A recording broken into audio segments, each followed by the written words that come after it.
अपने चारों पुत्रों के विवाह के पश्चात राजा दशरथ का एकमात्र सपना था कि वह अपने ज्येष्ठ पुत्र राम को अयोध्या नगरी का राजा बनाए। इसलिए राजा दशरथ ने अपने कुल गुरु वशिष्ठ से विमर्श करके राम का राज्याभिषेक निश्चित किया। राम के राज्याभिषेक के लिए तैयारियां शुरू कर दी गईं तथा पूरी अयोध्या नगरी की जनता अपने नए राजा को पाने के लिए उत्साहित थे। श्री राम हमेशा से ही जनता तथा अपने परिवारजन के प्यारे थे, लेकिन शायद नियति को कुछ और ही मंजूर था, जिस वजह से राम की सौतेली माता राजा दशरथ की दूसरी पत्नी महारानी कैकेयी की दासी मंथरा ने उनको उकसाया। मंथरा ने रानी कैकेयी के मन में यह भ्रम पैदा किया कि राजा दशरथ उनके पुत्र भरत को ननिहाल भेजकर श्री राम को राजा बनाने के प्रयत्न कर रहे हैं। तब मंथरा ने कि वह राम की जगह अपने पुत्र भरत को अयोध्या का राजा बनाए। तुम्हारे पास अभी भी समय है, तुम चाहो तो राम के स्थान पर अपने पुत्र भरत को अयोध्या का राजा बना सकती हो। तब रानी कैकेयी को राजा दशरथ द्वारा दिए गए 2 वरदान का स्मरण हो आया, जो उन्होंने देवासुर संग्राम में रानी कैकेयी को उनके युद्ध में साथ देने के लिए दिए थे। तब रानी कैकेयी ने राजा दशरथ को बोला कि वह समय आने पर अपने दोनों वरदान उनसे मांग लेंगी।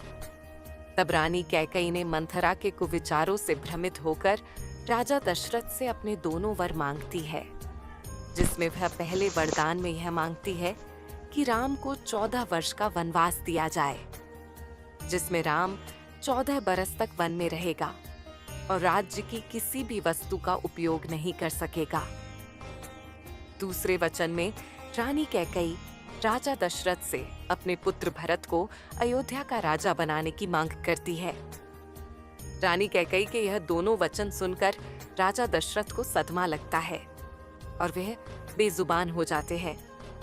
जब राजा दशरथ के इस स्थिति का पता श्री राम को चलता है तो वे अपने पिता के पास जाकर उनके इस रवैया का कारण पूछते हैं।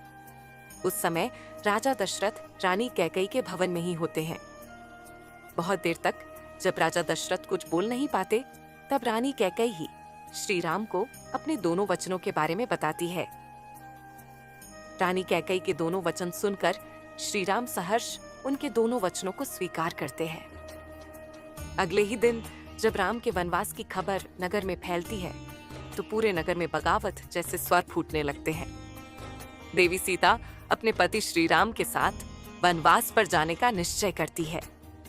जब लक्ष्मण जी को यह सूचना मिलती है तो वह राजा दशरथ पर क्रोधित होते हैं, लेकिन श्री राम के समझाने पर वह शांत हो जाते हैं। लक्ष्मण अपने भैया राम से बहुत स्नेह करते थे, इसीलिए वे भी श्री राम के साथ वनवास पर चले जाते हैं। अयोध्या नगरी के लोग अपने श्री राम के वनवास पर उनके साथ जाने की इच्छा प्रकट करते हैं, लेकिन श्री राम उन्हें नदी के किनारे पर छोड़कर आर्य सुमंत के साथ अंधेरे में ही चले जाते हैं। वन पहुंचने के बाद श्री राम सबसे पहले अपने मित्र निषाद राज के पास पहुंचते हैं। एक दिन उनके पास बिताकर वह लक्ष्मण और सीता के साथ 14 वर्ष के वनवास पर निकल जाते हैं। श्री राम के वनवास जाने के कुछ ही दिनों के बाद उनके पिता राजा दशरथ अपने पुत्र राम के वियोग में अपने प्राण त्याग कर स्वर्ग से धार जाते हैं।